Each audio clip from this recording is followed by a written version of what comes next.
সকাল আমার প্রিয় দিদি ভাই বোনেরা সবাই কেমন আছেন? আশা করছি সবাই বেশ ভালো আছেন। আমরাও বেশ ভালো আছি। কাছে দূরে যে যেখান থেকে আজকে ব্লগটি দেখছেন সকলকে ডিয়ার মাম্মাম ব্লগে স্বাগত জানিয়ে সকলকে সঙ্গে নিয়ে এখন থেকেই ব্লগটি শুরু করছি। সকালবেলা উঠেই আর কি সেদ্ধ ভাত করে নিয়েছিলাম মামামের বাবাই যেহেতু অফিসে যাবে আর খেয়ে যাবে বলে। কিন্তু ও বলল যে একদমই সময় নেই, একটু লেট হয়ে গেছে আর আজকে যদিও বা একটু তাড়াই ছিল। ওই জন্যই আর কি জলদি একটু চা করে নিলাম আর মামামের বাবাইয়ের সাথে আমিও একটু চা খেয়ে নেব। তো এখানে মামামের বাবাইকে এখন চাটা দিতে যাচ্ছি। তো ওকে চা খাওয়া হয়ে গেলে রেডি হয়ে গেছে, রেডি হয়ে বারো হয়ে পড়েছে। আর এখানে দেখতেই পাচ্ছ যে মামাম ওর আন্টির কাছে গেছিল, তো আন্টির কাছে গিয়ে না ওই আর কি হেয়ার ব্যান্ডটা রেখে এসেছিল সেটাই আর কি খোকা দিতে আসলো। আর এখানে এই ফুল গাছটা না অনেকটাই হেলে আছে, তো এটাকে আর ওর বাবাই বলছিল একটু টেনে বেঁধে দিয়ে। তো আর এখানে বাইকটা বার করতে এতটাই সমস্যা হয় যেহেতু রাস্তাটা অনেকটাই নিচু, ওই জন্যই আর কি মামামের বাবা ওদিকে অফিসের উদ্দেশ্যে রওনা দিল আর আমিও চলে আসলাম এখন ঘরের সমস্ত বাসি কাজগুলো সেরে নেব। তো এখানে আগে ঘরটা ঝাড়ু দিয়ে নিচ্ছি। আর ঘরে না মামাম যে এতটাই মানে ছড়াছিটি করে রেখেছিল, আর একটা ছোট্ট বাচ্চা ঘরে থাকলে সবাই জানে সেটা ঘরের কি হাল অবস্থা হয়, যাদের ঘরে আর কি ছোট্ট ছোট্ট সোনামণি আছে। মামাম এখনো ঘুমোচ্ছে, তো এই ফাঁকেই আমার যতটা সম্ভব কাজ করে নিতে হবে, কারণ ও উঠলে তখন আবার ওকে খাওয়াতে হবে। এখানে ঝাড় দিয়ে নিয়ে এসেছি, দেখো কত পরিমাণে বালি বার হয়েছে। তো বাইরে না আগে তো বেলে মাটি দেওয়া ছিল, তারপর প্লাস্টার হয়েছে, কিন্তু ওই নেট আর কি হয়নি, ওই জন্যই আর কি বালি পায়ে পায়ে উঠে যায়। তো এখানে রাত্রেবেলা একটু বেশ পরিমাণে হাওয়া উঠেছিল, তো বাইরের থেকে কাগজ পাতা পুঁতি এটা ওটা এসে আর কি জমে গেছে।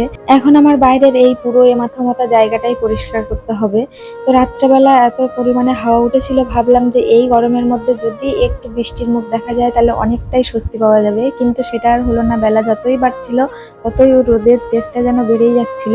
তো পুরো বাইরেটা পরিষ্কার করার পরে চলে আসলাম এখন ঘরটা মুছে নেব। আর এইখানে যে দেখতে পাচ্ছ এই ফ্রিজের পাশে যে বেসিনটা আছে না, এইটা দিয়ে ওই আর কি জল পড়ে, ওই জন্যে আর কি ওই কৌটোটাও এখানে রাখা, যে এক্সট্রা জলটা পড়ে ওটার মধ্যেই পড়ে। না তো ওটা যদি না দেওয়া হয় তাহলে না পুরো ঘরটাই মানে জল জল হয়ে থাকে অনেক। তোমাদের সাথে গল্প করতে করতে আমার ঘরটা মোছা কমপ্লিট হয়ে গেছে। আর বাইরে না একটু মেঘ করে এসেছিল, তো ভাবলাম হয়তো বৃষ্টি না হলেও মেঘ থাকলে অনেকটাই স্বস্তির আশা পাওয়া যাবে, কিন্তু দেখলাম হঠাৎই বৃষ্টি চলে এসছে। আর এই প্রচন্ড গরমের মধ্যে যদি একটু বৃষ্টির মুখ দেখা যায় তাহলে কার না ভালো লাগে, ওই জন্য আর কি আমি না এ সাইডে ও সাইডে করে করে আর কি বৃষ্টিটা অনুভব করছিলাম। আর দেখো এইদিকে বৃষ্টি মাখা প্রাকৃতিক পরিবেশটা এতটাই সুন্দর লাগছিল যে মানে প্রাণ ছুঁয়ে যাচ্ছিল। আর এই বৃষ্টির মধ্যে এই কুকুরগুলো এতটা খেলায় মেতে উঠেছে যে ওদের থেকে যেন আর খুশি কেউই নেই। এদিকে মামাম ঘুম থেকে উঠেও পড়েছে, আর ওকে ফ্রেশ করালাম, করিয়ে আর কি বাইরে বৃষ্টি হচ্ছে সেটাই ওকে দেখাচ্ছি যে মামাম দেখো বাইরে বৃষ্টি পড়ছে আর কুকুরগুলো কি সুন্দর খেলছে। তো ও খুব আনন্দই পাচ্ছে। আর ওর মনে তখনই কোশ্চেন জেগেছে, মা আজকে তো আমার স্কুলে যাচ্ছে, এই বৃষ্টির মধ্যে কি করে স্কুলে যাব বলো তো। তখন ওকে আমি বললাম যে মা তোমার তো আজকে স্কুল ছুটি। আর এদিকে দিদি এসেছিল কুমড়ো শাক নিয়ে, সেটাই আর কি নিয়ে এসেছি। মামামের খাবারটাও নিয়ে নিয়েছি। তো ও বাইরে যাওয়ার জন্য খুবই ছটফট করছে, কিন্তু বলছে মা বাইরে বৃষ্টি পড়ছে কি করে যাবো বলো তো, একটু আইস দাদার সাথে গিয়ে কথা বলতাম। আমি ওকে বললাম যে মা আগে খেয়ে নাও, তারপরে বৃষ্টিটা থামুক তারপরে গিয়ে কথা বলো। আর তুমি তো এখন জানালায় বসে বসেও কথা বলতে পারো। ওইটা শুনেই না আর কি ও চলে এসছে, বলছে তাহলে যাই জানালা বসে বসেই আর কি গণেশ ভাইকে নিয়ে আইস দাদার সাথে কথা বলি। এই যে জানালায় বসে বসে এখন ও আইস দাদাকে সমস্ত খেলনাগুলো দেখাচ্ছে। আর ওর এই কোলে দেখতে পাচ্ছ এই টেডিটার নাম দিয়েছে ও মুনু। তো ছোট থেকেই মানে একে মুনু বলেই ডাকে, আর গণেশকে ওর মেয়ে হিসেবেই দেখে। তো মামা ওদিকে গল্প করছে আর আমি এই ফাঁকে ওকে একটু খাইয়েও নিচ্ছি, নাইলে ও না একদমই খেতেই চায় না। তো এই খেলার ছলে গল্পের ছলে আর কি খাওয়ানো। মামের কাছে যত রকমের খেলনা আছে ও কিছু না কিছু নাম দিয়ে রেখে দিয়েছে, তো ওর গল্পের ছলে আর খেলার ছলে ওকে খাওয়ানোটা হয়ে গেল। এখন চলে এসেছি আমি রান্নাঘরে, আর দিদি যে কুমড়ো শাকটা নিয়ে দিয়ে গেছিল সেটাই আর কি কেটে নিলাম। কুমড়ো শাকটা না রেখে দিলে একটু নেতিয়েই পড়ে, ওই জন্য আর কি কুমড়ো শাকটা কেটে নিলাম, সাথে একটু আলু কেটে নিলাম।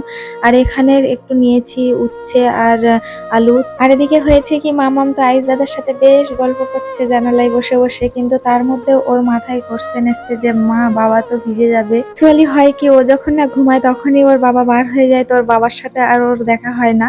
তো ঘুম থেকে উঠেই কখনো কখনো বিছানা থেকে ঘুম থেকে উঠেই একদম বাবার কথা জিজ্ঞাসা করে। আবার মাঝে মধ্যে একটু হুলো মনে হয়ে যায়, কিন্তু ঠিক 2-5 মিনিট পরেই আর কি জিজ্ঞাসা করে। আর কালকে না মামামের স্কুল থেকে ওকে নিয়ে আসার সময় একটু বকফুল দেখতে পেয়েছিলাম, অনেকদিন অনেকদিন পর, তো সেই বকফুলটাই নিয়ে আর কি ফ্রিজে রাখা ছিল, ওটাই আর কি বার করলাম এখন। আর এদিকে মামামের অবস্থাটা দেখো, হঠাৎ করে আমাকে ডাকছে চিৎকার করে করে যে মা তাড়াতাড়ি ছুটে এসো, দেখবে এসো আমি স্নো উড়াচ্ছি। স্নো মানে সেটা আমি তো বুঝতেই পারছিলাম না। তারপরে ও বলছে আমি বরফ ছুটছি ওপর। এই সবজিগুলো সব কেটে আমি ধুয়ে নিয়েছি আর কড়াইটাও বসিয়ে দিয়েছি। কড়াইটা গরম হয়ে গেলে তেল দিয়ে দিলাম, সয়াবিনগুলো ভেজে নেবো। তো আমাদের এখানে না আজকে শীতলা পুজো, ওই জন্যই আর কি নিরামিষই করছি। আর এদিকে না বকফুলটাও রেখে দিয়েছি, কারণ কি বলতো, আমি না বকফুল রান্না করতেই জানি না। তো বকফুলটা খেয়েছিলাম তোমার 2009 সালের আগে। আমার বাপের বাড়ির পাশে একটা বাড়িতে বকফুল গাছ ছিল, তো ওখানেই আমার বকফুলটা আর কি দেখা। তো বকফুল গাছটা প্রচুর বড় ছিল এবং প্রচুর পরিমাণে ফুল ধরতো। তো গাছে ওঠার সাহস কেউই পেত না, কারণ গাছের ডালগুলো এতটাই নরম ছিল যে ওই আঁশকুড়ি হয় না, ওই আঁশকুড়ি দিয়ে আর কি ফুল পাড়া হতো। আর ওপরে যে ফুলগুলো থাকতো সেগুলো কখনোই নামানো যেত না। তখনই আর কি দেখেছিলাম, কিন্তু কখনো খাইনি। আর কি করে রান্না করতেও হয় সেটাও জানা নেই। তো ফোনে দেখে নেবো যে কি করে রান্না করতে হয়, ওই জন্যই আর কি রেখে দিলাম। ঠিক তো 2009 সালেই বলেছি যে তোমাদেরকে বকফুলটা দেখেছিলাম, আর এখন এই 2025 সালে এসে আমি এই সর্বপ্রথম বকফুল দেখলাম। তো ওই জন্যই আর কি নিয়ে নিলাম, যে অনেক বছর পরে ফুলটা দেখা পেয়েছি, তো এটা নিয়ে নিই। এখন তো মানে ফোনেরই যুগ, স্মার্টফোনে সবকিছু দেখা যায় যে কিভাবে কি রান্না করতে হবে। তো ওই জন্যই আর কি না জানলেও নিয়ে নিলাম বকফুলটা।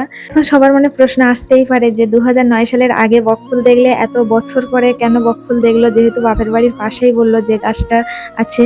তো দুঃখের বিষয় এইটাই যে সবাই জানেন যে 2009 সালে গিয়ে আয়লা হয়েছিল।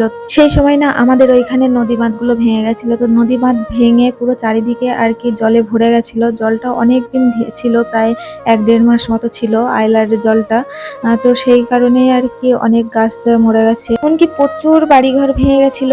এবং আমার বাপের বাড়ি না প্রচুর গাছগাছালি ছিল, কলা বাগান ছিল, আম বাগান ছিল, তারপর তোমার নারকেল গাছ ছিল, অনেক গাছই প্রায় মারা গেছে। প্রত্যেকটি চাষিদের সমস্ত জমিগুলোই নোনা জলে ভর্তি ছিল। তো সেই সময় প্রচুর কষ্ট হয়েছিল মানুষের, কারণ খরা হয়ে গেছিল পুরো বহু বছর, চাষবাস ঠিকঠাক করতেই পারেনি। তো অনেক কষ্টের মধ্যে দিয়ে প্রত্যেকেই সেই সময় কাটিয়েছিল। তো এখন এই যে একটি বকফুলে আমার বহু বছরের আগের সেই প্রাকৃতিক দুর্যোগের ঘটনাটা মনে করিয়ে দিল। তো এখন ভাবতে গেলেও না পুরো গায়ে শিউরে উঠছে। তো তোমাদের সাথে এত কিছু গল্প করতে করতে আমার বাসন ধোয়া কমপ্লিট, এবং বাসনগুলো এখানে নিয়ে রেখে দিলাম। আর এই যে মামাম দেখো স্নান সেরে আর ফুল তুলে নিয়ে ঘরে আসা বাদ দিয়ে সে আন্টির ঘরে চলে যাচ্ছে ফুল নিয়ে। তো ওখানে গিয়েই ও পূজা দেবে আর কি। আজকে মেনুতে ছিল উচ্ছে আলু ভাজা, কুমড়ো শাকের ডাঁটা, আলু, সয়াবিনের তরকারি, আর বকফুলটা না রেখেই দিলাম। তো সবাই ভালো থাকবেন, সুস্থ থাকবেন, আর অবশ্যই কমেন্ট করে জানাবেন আজকের ব্লগটি সকলের কেমন লাগলো।